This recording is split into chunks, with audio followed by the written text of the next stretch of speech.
What's up, guys? B-Rob here, and today I'm going to kick off a three-part series on emotional health. I'll be right back.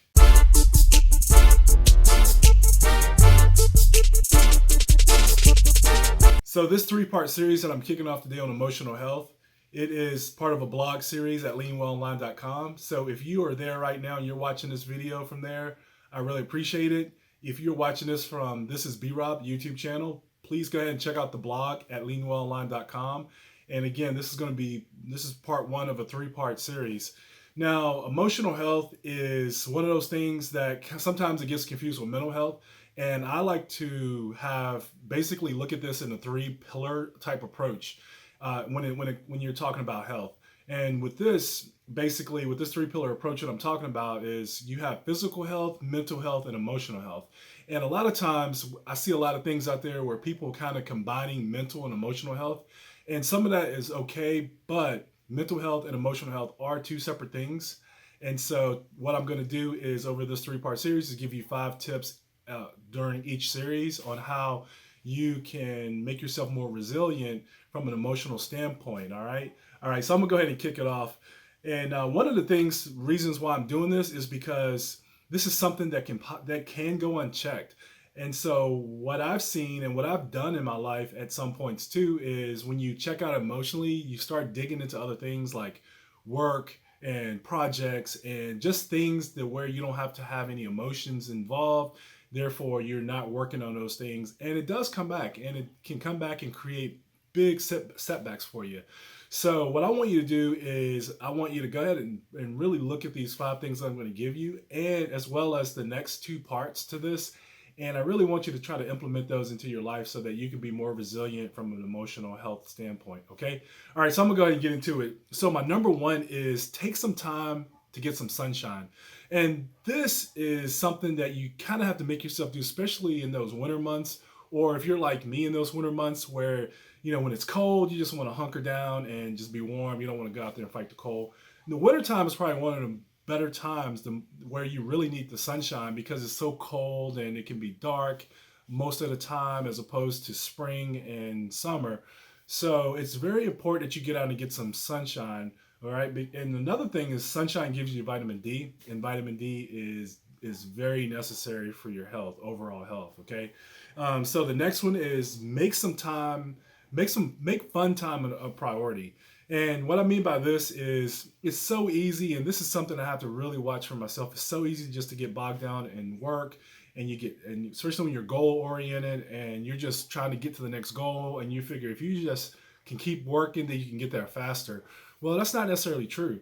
A lot of times, if you don't take a break, then you become very dull. You become very just unfocused because you are just staying busy. And so you need some time to pull away and let your mind take a break, because don't forget, the mind is steady working too, and you need to give it a break from that and come back refreshed. Right? So make some time for fun. So number 3 is let your senses loose. And so what I mean by this is your senses can actually help you in a whole lot of ways, especially connect to the world around you. So one of those things that I'm asking you to do is get out there, taste some good foods, and smell the smells like outside, like in nature and things like that, and hear the sounds. A lot of times when I go on my walks or jogs or runs and things like that, a lot of times I have headphones in, but then there was a couple times where I didn't have them, and I really enjoyed the sounds around me. And so that kind of gave me basically a little nudge, to remind myself that sometimes just taking the stuff that's around me, like the birds and just the things in nature. So let your senses loose and watch what happens to you when that happens. So this one, it might seem a little crazy, and you're going to be like, B-Rob, what are you talking about? But take care of a pet whenever you have a chance. And so what you'll find out is when you take care of a pet that a lot of times, because you're tending to that pet, that that can actually show you, it can actually teach you something in caring for that, and you can actually feel good because that's something that's dependent on you, and you're actually doing that. You're actually taking care of this living thing. I see people do this with plants also, and it actually can help you emotionally, believe it or not. Now I do understand that sometimes pets can be really stressful, but there's a lot of times where, especially if you really like pets, even if you just like them a little bit, when you actually are around pets and you pet them, especially the fuzzy ones, right? The furry ones like cats and dogs. When you're petting them, it actually can relieve some stress, all right? Especially when you're not worrying about how much hair is getting on you. But just let that go. Just realize that you can let your guard down, and this thing will help you relieve some stress, all right? And there's studies out there that show that that does work, all right? So, and if you don't have a pet, then ask your neighbor, friend, family member, and they'll probably be happy to let you walk their pet. All right.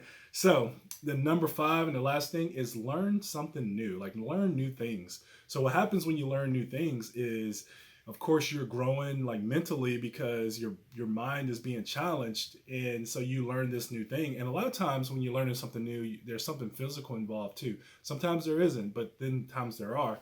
So you've challenged yourself both ways. And so what happens here is your brain has just grown because now there's a new challenge, so it's causing it to fire in some new ways that it hasn't had to fire before because of the challenge. But also, when you learn something new, you have that information, you feel good about yourself, so it actually raises your self-esteem a little bit. All right, so those are the 5 tips that I have for you this time for this part one on 5 tips for better emotional health. And thank you for tuning in. Hopefully, this helps you. Please share this with somebody who needs it. But please like, share, subscribe, and comment. Thank you for tuning in. This is B Rob.